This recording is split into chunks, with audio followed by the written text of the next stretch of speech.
ভারত চাচ্ছে যে আপনার মাননীয় প্রধানমন্ত্রী দিল্লি সফরে যাক, কিন্তু যাবার জন্য যে আয়োজন করা দরকার তার ঠিক উল্টা আয়োজনটা তারা করছে।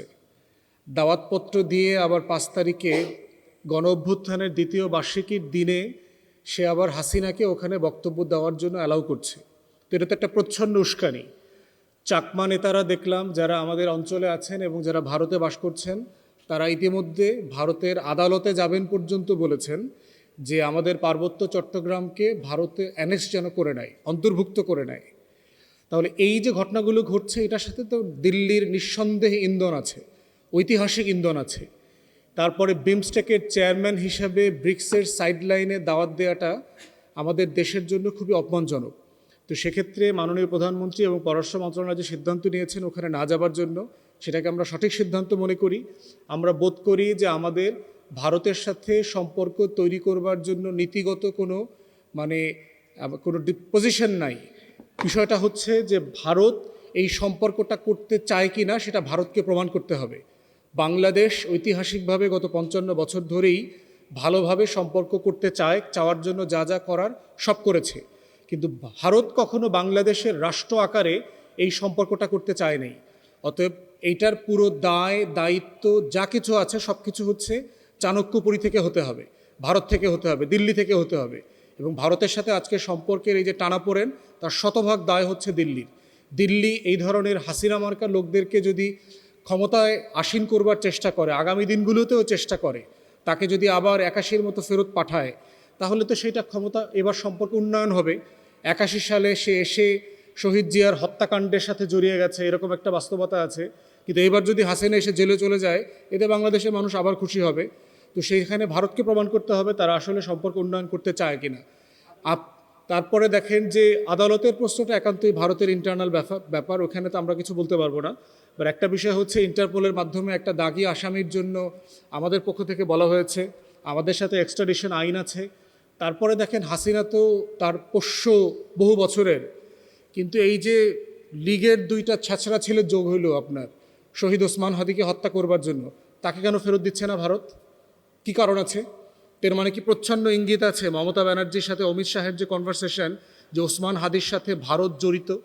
তাহলে কি এইটাকে আমরা ক্রস বর্ডার টেরোরিজম আকারে পড়ব, যেটা ভারত বিভিন্ন সময় বিভিন্ন দেশকে, বাংলাদেশকে, পাকিস্তানকে আপনার অভিযোগ করে যে হত্যার সিদ্ধান্ত দিল্লিতে হয়েছে, লোকজন আসছে হত্যা করে আবার দিল্লিতে পালিয়ে চলে গেছে? তাহলে কি বাস্তবতাটা এরকম? এবং এই হত্যার হুমকি কিন্তু আওয়ামী লীগের লোকজন এখনও বন্ধ করে নাই। আগামী আগস্টের ভিতরে, এই ডিসেম্বরের ভিতরে অমুককে অমুককে মেরে ফেলবো, এতজনকে মেরে ফেলবো, এই হত্যার হুমকি, ক্রস বর্ডার টেরোরিজম, যা কিছু ঘটবে তার জন্য দিল্লি দায়ী থাকবে। শরীফ ওসমান হাদির হত্যার জন্য আমরা দিল্লিকেই দায়ী করব, কারণ এখানকার ঘাতকরা দিল্লিতে পালিয়ে আছে। বাংলাদেশ সরকারের রিপিটেড রিকোয়েস্টের পরেও তারা এদেরকে এখন পর্যন্ত বাংলাদেশ হাইকমিশনকে তারা কোনো কনসুলার সার্ভিস দেয় নাই, তাদেরকে জিজ্ঞাসাবাদ করার সুযোগ দিচ্ছে না। কেন দিচ্ছেন না? এর মানে কি আপনি সন্দেহ করছেন যে আপনি তাদেরকে দিয়ে যে অন্যায় কাজটা করিয়েছেন সেটা ফাঁস হয়ে যাবে, বের হয়ে যাবে? তাহলে Bharat, India must come clean. আমরা বারবার বলেছি ভারতের সাথে সম্পর্ক তৈরি করবার ব্যাপারে বাংলাদেশে কোনো দ্বিমতের জায়গা নাই। প্রতিবেশী রাষ্ট্র, তার সাথে আমাদের সম্পর্ক থাকবে, ঘুরতে বেড়াতে যাওয়ার, পড়ালেখা করার, অথবা আপনার চিকিৎসা নেওয়ার, ব্যবসা বাণিজ্য সব কিছু থাকবে।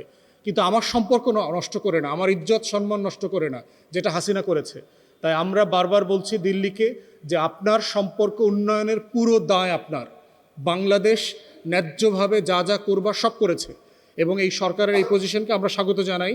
এটা একটা হিস্টোরিক পজিশন। শহীদ প্রেসিডেন্ট জিয়াউর রহমানের যে আধিপত্যবাদ বিরোধী স্বাধীন চেতা বাংলাদেশপন্থী রাজনীতির যে জায়গাটা, এটা তারা প্রমাণ করেছে এবং আমরা তাদেরকে স্বাগত জানাই। এবং সরকারের এই পজিশনের সাথে আমরা একসাথে কাজ করব, যে কোনোভাবে, যে কোনো সময় যদি প্রয়োজন হয়। আমেরিকা থেকে সম্প্রতি আপনার 25টা আমেরিকান কোম্পানি আসছে, মাননীয় প্রধানমন্ত্রীর সাথে তারা সাক্ষাৎ করেছেন। আপনারা জানেন যে মহেশখালীতে যে 2টা ভাসমান টার্মিনাল আছে গ্যাস রিগ্যাসিফিকেশন ইউনিটের জন্য, তার একটা হচ্ছে অ্যাক্সিলারেটেড লিমিটেড। এটা একটা আমেরিকান কোম্পানি, এবং এই কোম্পানির সাথে ইনফ্যাক্ট এত লম্বা আলোচনা, সজীব ওয়াজেদ জয় জড়িত এই কোম্পানির সাথে।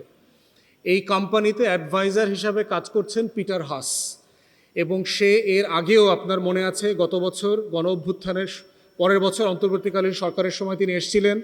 তার সাথে তথাকথিত এনসিপি নেতাদের গোপন বৈঠকের অনেক গসিপ আইটেমও তখন আলোচনায় বেরিয়ে এসেছিল। তো তিনি সেই কোম্পানির প্রতিনিধি হিসাবে আসছেন, তিনি আসতেই পারেন, এবং বাণিজ্য সারা পৃথিবীর সাথে আমরা ব্যবসা বাণিজ্য করবো, আমাদের কোনো সমস্যা তো নাই। বাংলাদেশের স্বার্থ রক্ষা করে, বাংলাদেশের জনগণের স্বার্থ রক্ষা করে যার সাথে ব্যবসা করা যায় পৃথিবীতে, দেশে বিদেশে, যে কোনো কোম্পানির সাথে ব্যবসা বাণিজ্য করতে আমাদের নীতিগতভাবে কোনো রিজার্ভেশন নাই। অতএব বাংলাদেশ সরকারও কার সাথে মিটিং করছে, কোন দলের কে, এটা আমাদের কাছে গুরুত্বপূর্ণ বিষয় না। বিষয় হচ্ছে বাংলাদেশের স্বার্থ রক্ষিত হচ্ছে কিনা, সেটা পিটার হাস আসুক আর নিশা দেশাই আসুক, যে আসুক না কেন। ধন্যবাদ।